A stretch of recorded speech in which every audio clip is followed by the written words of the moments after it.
কে তুমি মা বলো না মা। নমস্কার, খনার বচন এই অনুষ্ঠানে আপনাদের আরও একবার আন্তরিক স্বাগত জানাই। খনার বচন এই শব্দটা বললেই আমাদের ইতিহাসের কথা মনে পড়ে যায়, যে ইতিহাস উজ্জ্বল করে রেখেছিলেন ভারতবর্ষের মনীষীরা। তাদের কথা স্মরণ করে তাদের প্রতি শ্রদ্ধা জানিয়ে আমরা আমাদের এই সময় পথ চলতে অনেকটা বড় দিশা পাই, অনেক কাজের উৎসাহ পাই, অনুপ্রেরণা পাই।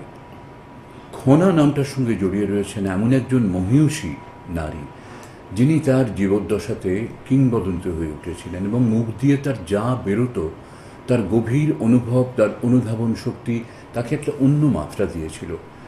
যা বলতেন সেটাই ধ্রুব সত্য হয়ে যেত। এ তো সহজ কথা নয়।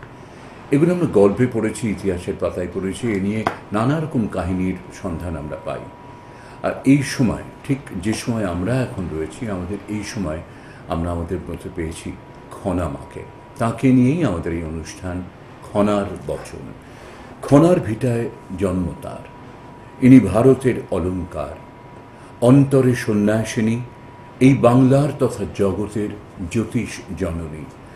ভক্তদের মঙ্গলের জন্যে পরমাত্মার পরম সাধিকা খনামা প্রতি শুভ যোগে ব্রহ্মময়ীর তপস্যা, উগ্রতারা, দশ মহাবিদ্যা, নবগ্রহ, অর্ধনারীশ্বর, পারিজাত নীল সরস্বতীর মহাযজ্ঞ করেন।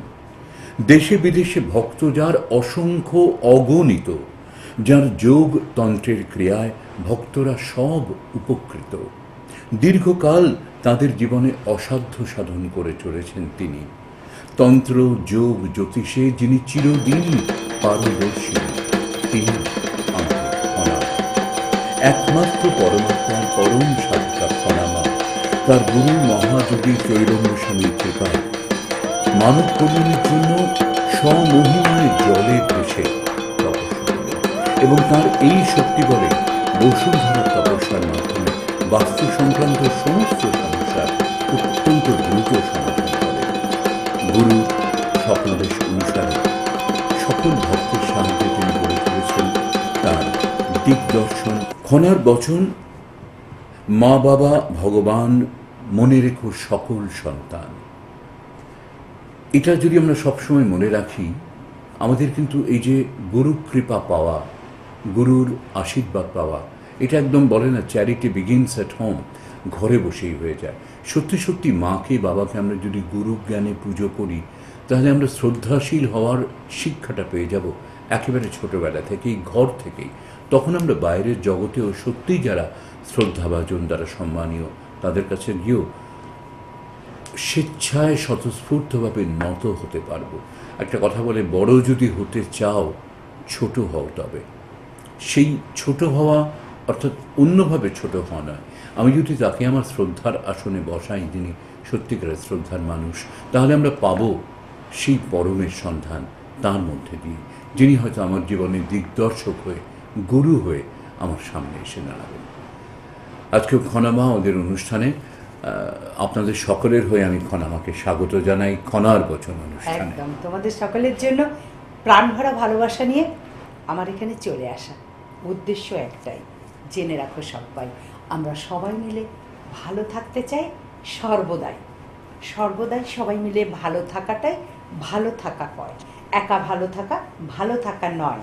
আর সেই কারণেই আমার তোমাদেরকে একাধিকবার বলা, যেটি প্রতিটি মানুষের জীবনের বীজমন্ত্র আমি মনে করি। আমরা জানি দেবদেবীদের বীজমন্ত্র আমরা পাঠ করি। আমরা গ্রহ নক্ষত্র যখন দেখি যে জাতক জাতিকার এই গ্রহটি বিরূপ চলছে, ওই গ্রহটির দশা অন্তর্দশা চলছে, তখন তাকে সেই গ্রহের জন্য অ্যালার্ম দিই, অর্থাৎ বলে দিই, তুমি বাপু এখন এই গ্রহের বীজমন্ত্র পাঠ করো, তুমি বাপু এখন ওই গ্রহের বীজমন্ত্র পাঠ করো। তার কারণ সেই গ্রহ যাতে সন্তুষ্ট হয়। আমি করেছি কি, প্রতিটি মানুষের জীবনের বীজ মন্ত্র একটি আমার মন থেকে ঈশ্বর বলিয়ে দিয়েছেন। সেটি হলো, বলো না কাতর স্বরে বৃথা জন্ম এই সংসারে। জীবনে সমস্যা হতেই পারে, ভয় কি, আমি তো আছি তোমাদের সকলের তরে, আমি আছি তোমাদের সকলের তরে। আর ঠিক এই মুহূর্তের জন্য আমি এসে গেছি তোমাদের প্রত্যেকের ঘরে ঘরে তোমাদেরকে ভালোবাসা দেওয়ার তরে। তো এই যে কাতর স্বরে কখনো বলা নয়, যে বৃথা জন্ম এই সংসারে, মানে হতাশা না, কখনো হতাশা নৈরাশ্যতা জীবনে আনবো না। যদি কারো ভালো হয় তো তোমারই হবে নিশ্চয়, তো হবেই হবে জয়। সেটা করতে গেলে কি করতে হয়, সেটি করার জন্য মনের জোরকে রাখতে হয়। এবার বলবো, মনের জোর রাখা তো সহজ কথা নয়। তোমরা ওখান থেকে বলবে, মাগো তোমার হয়তো মনের জোর আছে তুমি বলছো, কিন্তু আমাদের কাছে মনের জোরেরই তো অভাব।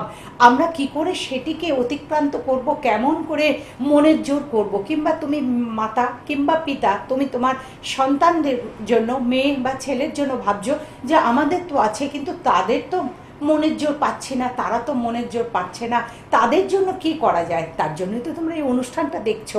তোমরা বলো আমার অনুষ্ঠান দেখতে তোমাদের ভীষণ ভালো লাগে, আমিও বলি আমার এই অনুষ্ঠানটি করতে ভীষণ ভালো লাগে।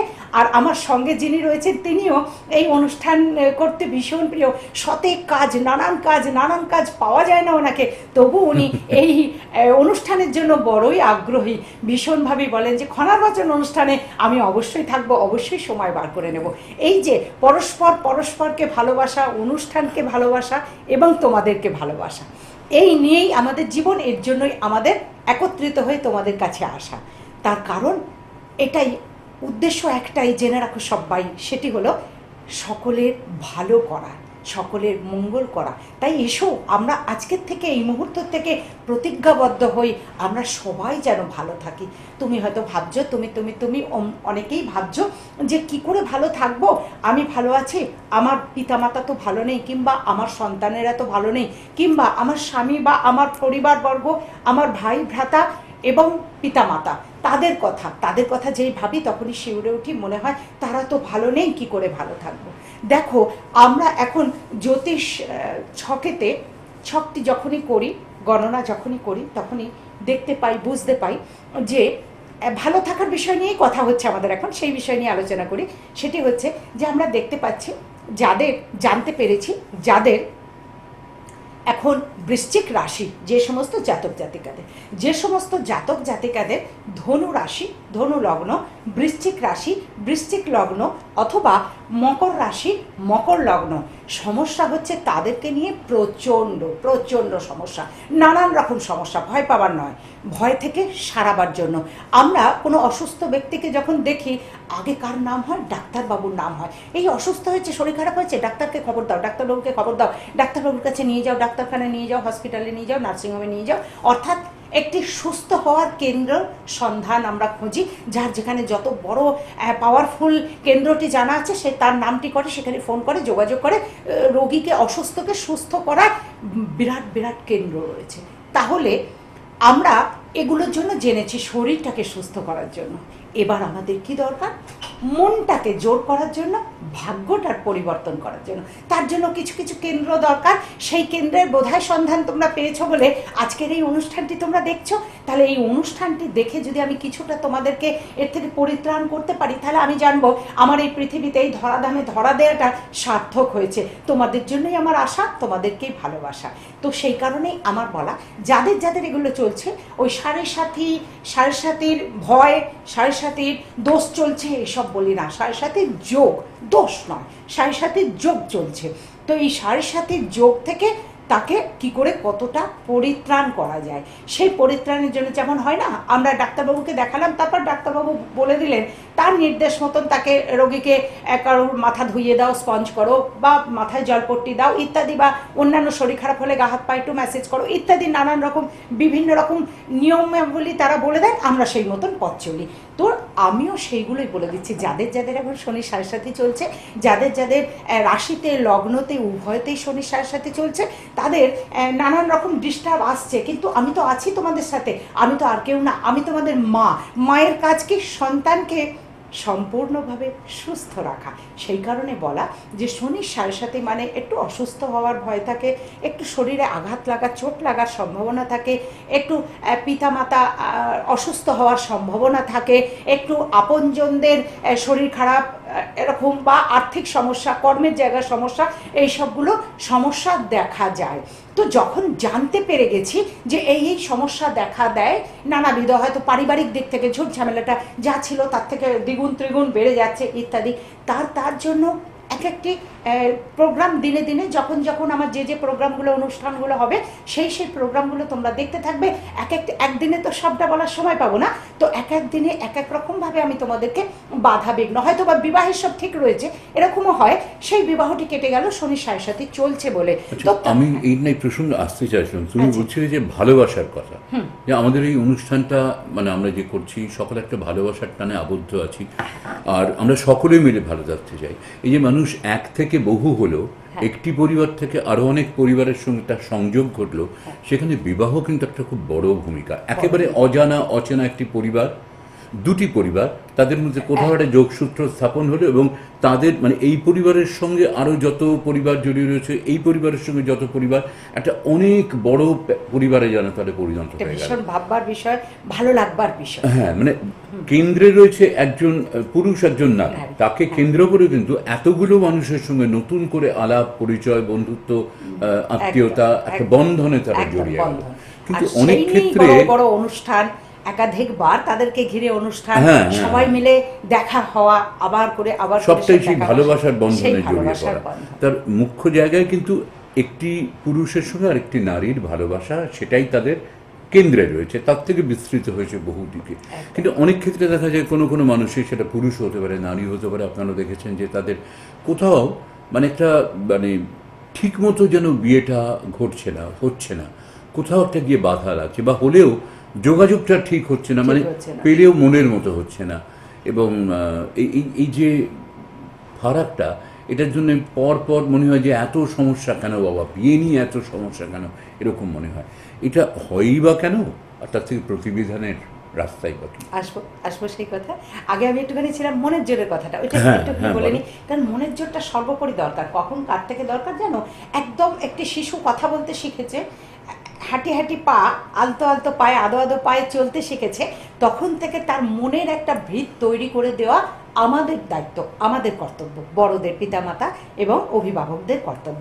তারপর থেকে তো সে মানে আমি পারবো এই জায়গাটা তাকে এনে দিতে হবে। সেই কবির লেখা ছিল না যে পারিব না এ কথাটি বলিও না আর, কেন পারিবে না তাহা ভাবো একবার, পাঁচজনে পারে যাহা তুমিও পারিবে তাহা, একবার না পারিলে দেখো শতবার।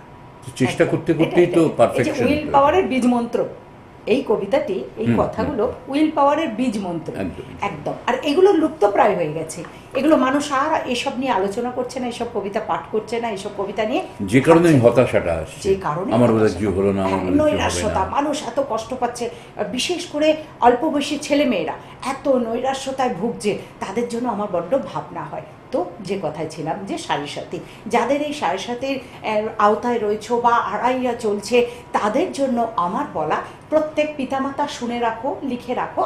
আগেও বলেছি বহুবার, আবার বলবো আবার।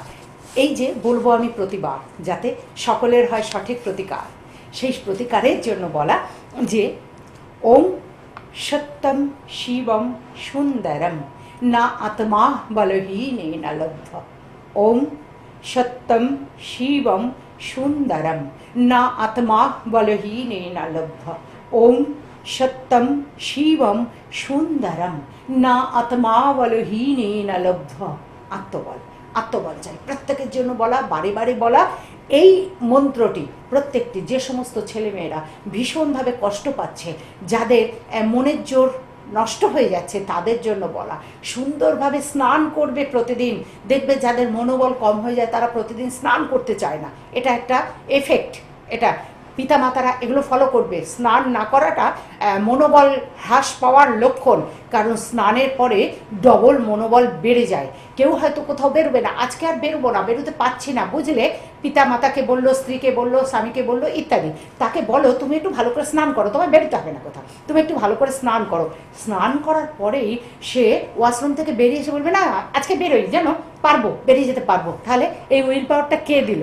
স্নান।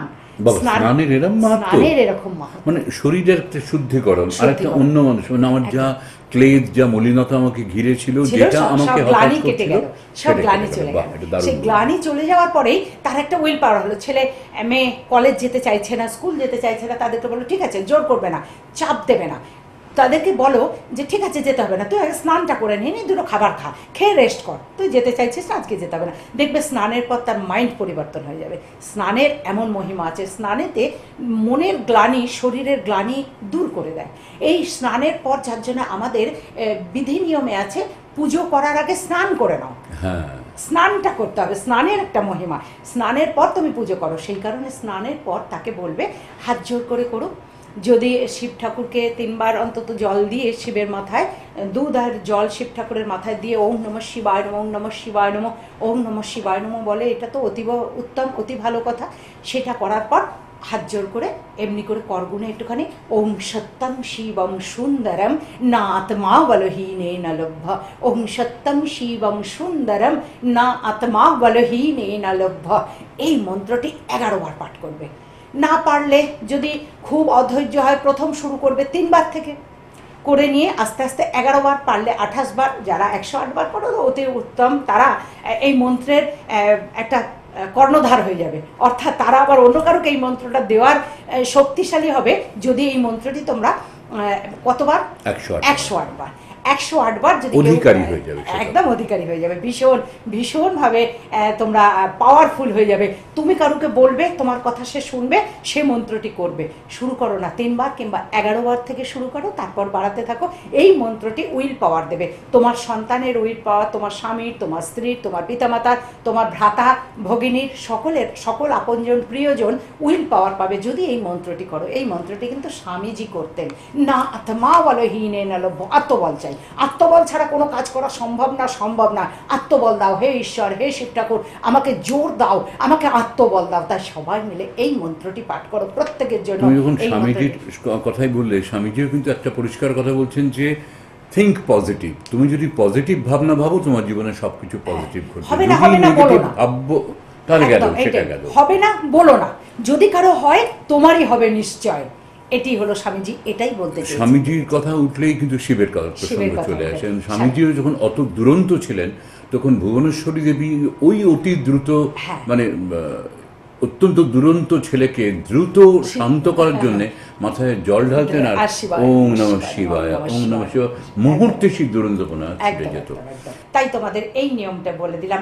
প্রত্যেকটি অনুষ্ঠান শুনতে থাকবে, এরকম একটি করে নিয়ম তোমাদেরকে বলে দেবো, তোমরা যার দ্বারা নিজেরা নিজেদের কাজ করে উপকৃত হবে, আনন্দ পাবে। আচ্ছা, এখন আমাদের আজকে সময় প্রায় শেষ হয়ে এসছে। আমরা চলে যাবার আগে আজকে আপনাদের বলে দিই কোন কোন চেম্বারে কবে, কোথায়, কখন খনামার দর্শন আপনারা পাবেন এবং তার একটা পরামর্শ নিতে পারবেন। বারাসাতের যশোর রোডে হাটখোলা মোড়ে পুরনো শিব মন্দিরের কাছে বিবেকানন্দ অ্যাপার্টমেন্টের 3 তলায় প্রতি শুক্রবার বনহুগলি পেট্রোল পাম্প স্টপেজে অর্থোপেডিক হসপিটালের সামনে, অর্থাৎ 28 নম্বর ঋষি অরবিন্দ সরণি। প্রতি শনিবার ঢাকুরিয়ায় 5 নম্বর কালীবাড়ি লেনে ঢাকুরিয়া কালী মন্দিরের কাছে। যারা যোগাযোগ করতে চান এই সব জায়গা থেকে, তারা অবশ্যই ফোন করে নেবেন 9831058429 এই নাম্বারে। আর আমাদের স্ক্রলেও তো নাম্বার গেছে, সেখানেও অবশ্যই আপনারা যোগাযোগ করে নেবেন। আজ কিন্তু সময় সত্যি সত্যি একেবারে শেষ। এই ধরনের সমস্যা যেগুলো আমাদের জীবনে চলার পথে জর্জরিত করে, অশান্তি এনে দেয়, কী থেকে আমরা কিভাবে তার থেকে পরিত্রাণ পেতে পারি, সেটা আপনাদের কাছে তুলে ধরতে খনার বচন এই অনুষ্ঠানে আবারও আমরা আসবো। খনামা আমাদের সকলের মঙ্গলের জন্যে আপনাদের সকলকে প্রতিবিধানের রাস্তা অবশ্যই করে দেবেন। আজ তার এখানেই শেষ করি। বেশ, মনের কথা বলে যেতেই হবে আমায় চলে। সময় আমায় কথা দিচ্ছে বলে আমি কথা দিলাম, আবার আসবো চলে, সকল মনের কথা উজাড় করে তোমাদের কাছে বলবো বলে। কারণ তোমাদের ভালোবাসি বলে। বহু আশা নিয়ে আমি এলাম এই পৃথিবীতে। মানুষের মাঝে ভগবান আছে সেটি খুঁজে নিতে। তোমাদের সকলের চৈতন্য হোক, তোমাদের সকলের মঙ্গল হোক। মঙ্গলময় ঈশ্বর সদাই তোমাদের সঙ্গে থাকুন। তোমরা সকলে অনেক ভালো থাকো, অনেক ভালো থাকো, অনেক ভালো থাকো। তুমি মা